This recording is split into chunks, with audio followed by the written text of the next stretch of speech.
Hi everyone, it's Megan again. This is my fourth video on my square foot garden and container gardens now. As you can see, I've done a pretty good amount of work. First and foremost was I figured out that the traditional square foot gardening trellis really just doesn't work with my setup. So I had gotten some trellises for the cucumbers and the watermelon and figured out how to attach them, and they seem to be going to work really well. So I got some more and I'm going to attach them the same way, so just a 1x4 up against the side, screw it in, and holding the wires up against the side of the box. And then in the back I got one that's the same company but it's a little bit more ornamental. For the tomato support, I know I'm gonna have to probably add some strings to it, which is fine, but I thought that until the plants start growing up that would be a nice visual to have on the side, that it's a garden, so it's got flowers growing. Woo! Okay. I went through and thinned out my plants in my boxes. There's only one plant per sprout area, except for the lettuce, obviously, because I'm letting that go crazy. In these two pots right here, I actually planted some Russian mammoth sunflowers. So hopefully I'll get some nice big sunflowers. I'm obviously not going to leave those there, because otherwise they will completely shade out the tomato plant that's going to be in that pot. So I have to figure out where I'm going to move those to once they start to sprout. But that's a project for another day. Over here, one of my sugar snaps actually got eaten by something. Either that or it just got a little bit too cold for it. So I had to plant another one in the back, which is fine. They're growing, so I'm kind of excited. They're looking for places to trellis. They're just not quite tall enough for me to get them over there. So yeah, as you can see, I got myself a little wind chime. It's a bumblebee. He spins and he sounds really pretty. So that's really cool. I actually finally labeled all my herbs up here, the rosemary, my elven thyme, and my German thyme. The chocolate mint, remember I screwed with it and it was going crazy? There's a little sprout right there. It's very tiny, I don't know if you guys can see it. My peppermint is just taking off. It's so happy, it's ridiculous. Down here on my actual working potter's bench, my boyfriend actually fell in love with this plant when he went to the garden center with me. This is a steppable. It's called Miniature Rush. I bought it for him kind of as a joke, so I don't know if I'm going to be able to actually keep it alive in this little pot. But he says that if we ever buy a house, that he wants to completely cover the lawn in this, because it looks like grass, but it's not, and it's really soft, so he likes it a lot. And then in the back there's a container of catnip. That's actually going to be for a friend of ours. She has a cat who's a little bit elderly, and her cat was being a snob and saying, "Oh, I don't like catnip," and then she realized that it's cat crack. So hey, what can you do? Over here, this is my only ornamental pot. So I have some ornamental ivies and some lovely toffee twist grasses here.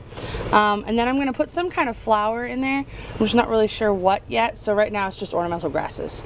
Over here is all my soils and my potting supplies and 2 containers of rocks from a project which I will show you, because it was a pain in the ass, but whatever. Down bottom I actually have worms. Yay! So my wormery has been started. It has food in it. It's exciting.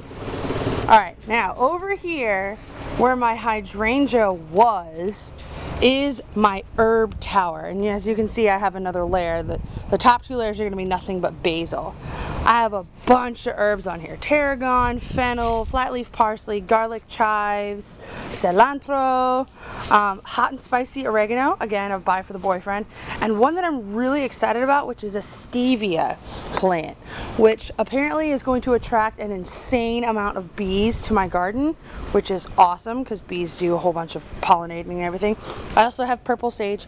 I couldn't resist a purple herb. But yeah, that's it that's on there so far. These little window boxes that are surrounding my herb tower, they are broccoli rabe, candy cane beets, broccoli rabe again, and then 3-root grec beets. So hopefully I'll get some beets and some broccoli out of those, which will be awesome. A new thing that you guys haven't seen is I bought some Ichiban eggplants. One of those is actually going to be a Mother's Day present for my mom, and the other one's going to be for me. So kind of excited for those. And then in this bed, I know this looks kind of silly right now that I have these upside down clear plastic containers on there, but if you think about it and look at them, they're actually creating mini greenhouses for me.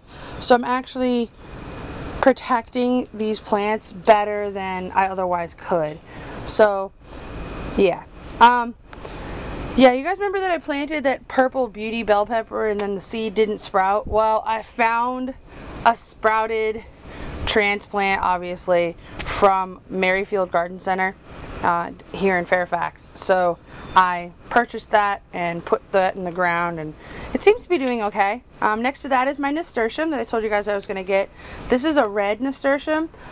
For the videos, if I refer to it again, I'm probably going to call it Nasturtium majus, because that's the end of its scientific name, because there was no other name on it, which was kind of weird. My potatoes are super happy, sprouting up all over the place. And as you can see, there's a little mouse in with my potatoes. He's a little statuary I found. I couldn't resist him. He's probably going to move around my garden. You guys will see him more and more. With my cucumbers, yeah, they're dying.